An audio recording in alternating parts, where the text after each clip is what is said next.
Hey everyone, Zach here. In this video, taking you through some of the places we visited in Eldoret and just going through my experience being there for a couple days and my thoughts for anyone coming to visit the city of Eldoret. I think Eldoret would be a great place to visit in Kenya, especially if you're coming from the US and have limited experience traveling in like small towns in developing countries. Um, I've been fortunate to have some experience, so I kind of knew what to expect and what things were going to be like. If you're maybe it's your first time out of the US or you just don't have that experience leaving big cities when you're abroad, this would be a great place to go just to kind of introduce you to the more rural lifestyle because it is the fifth largest city in Kenya, but um, if you're coming from the U.S., it might feel more like, a town or a small town. So this is leaving from the airport. It's probably 20 to 25-minute drive from Eldoret Airport, and you really have a few different options for transportation. The first option is taking the minibus, and this is ranked in order of cost. So here's a minibus that we're about to pass, and you can ride from town to town. You can get all the way, across Kenya. Minibuses go basically everywhere you would need to go, and that'll be your cheapest option. Your second option for transport is what's called a boda boda, which are these motorbike taxis. I'm on the back of one right now. So, a bit easier to flag one of these guys down. You don't have, they're kind of driving by all over through the cities and towns, and they're waiting outside of, the major places, the supermarkets, shopping areas, etc. And then they can take you exactly where you need to go. You're not limited to a bus route. And then after that would be Uber or ordering a taxi, and that's going to be your most expensive travel option. So, this is down in the city center. There's a nice park that we went to.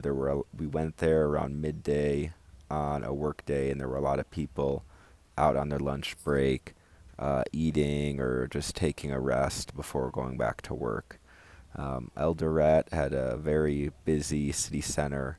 You know, shoppers, businessmen, basically, super busy. Anything that you would expect in any city anywhere. Lots of retail, restaurants, places to stay, accommodation, hotels, guest houses, all that.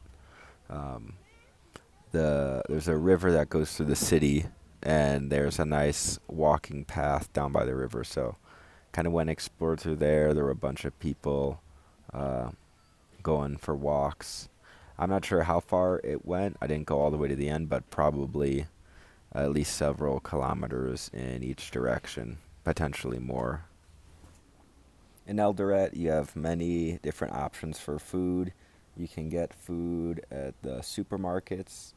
Naivas is one of the big supermarkets here in Kenya. Did a good amount of my shopping there. And then you also have like the local markets, the street markets, which sell everything, including fresh produce or like basically food stands to get ready made food.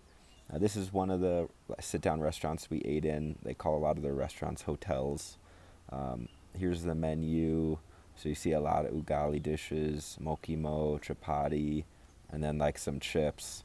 Um, I had ugali with cabbage and beans, and the prices on the menu were in Ugandan shillings. So 100 Ugandan shillings is about 75 cents, and you could see most of the prices were between 200 and 300 shillings. So we're talking a dollar and a half to like 275 max. This is one of the open air markets. They had a pretty large fruit section.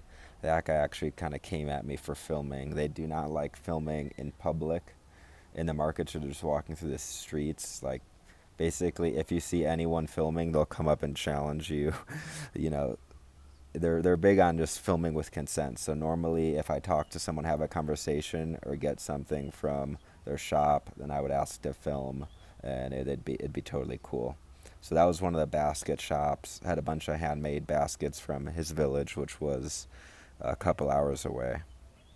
On the back of a boda here, driving through some of the side streets in the city of Eldoret. You saw some clips earlier on our approach to the town. So this is what some of the back streets look um, like hotels, apartment buildings, lots of Indians. There's a high Indian population in this part of Kenya and in Eldoret. So this is a Hindu temple right here, a very beautiful building. Um, but yeah, nice kind of country roads, much less hectic, much less traffic than the main roads going through the city center.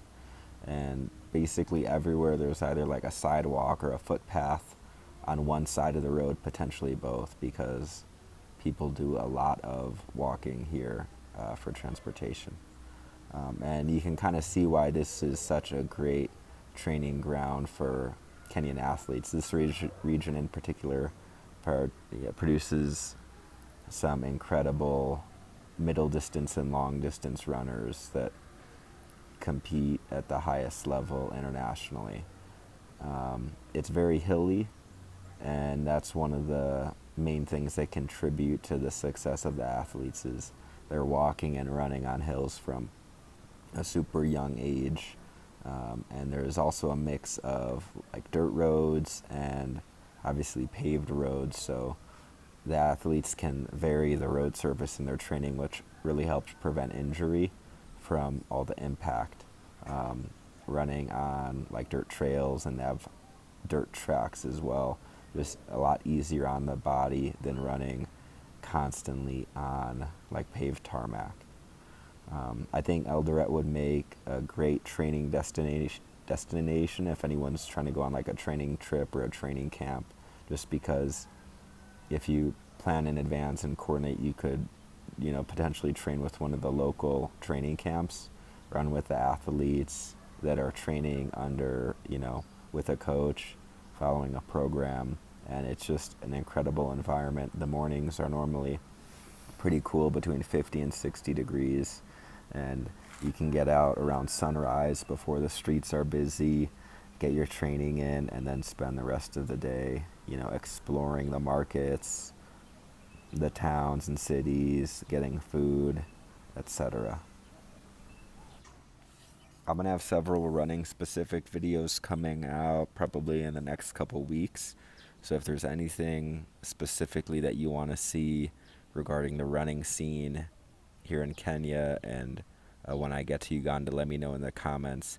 I am planning to put a video together too, just at the conclusion of my trip, on reasons that I've observed to why so many great runners come from this region. It's definitely pretty obvious to me why. Like, there's some kind of incredible benefits to living here, if you're into athletics. So I will do a video on that, and then have a couple other ones that I think will be really that you'll really enjoy. So keep a lookout on the channel for that. This is in Rupa Mall, which I showed a little bit of in one of my previous videos, but it's the nicest mall in Eldoret. Pretty big, has everything you'd expect in a mall in the US, restaurants, various types. There's a supermarket, movie theater, Safaricom, which is one of the cell phone providers. And I'd really recommend getting a local SIM card from Safaricom if you come to visit. You can get a 10 gigabyte data plan for the month for super cheap. Just makes everything much easier when you're out having data. And then it also allows you to get basically set up with like the mobile banking account, which is similar to PayPal and is accepted by taxis, boda drivers, all the shops and restaurants. I hope you enjoyed the video. I did the voiceover here in Kapsabet, Kenya. I'm just on top of the guest house where I'm staying. There's a pretty epic view. Check it out.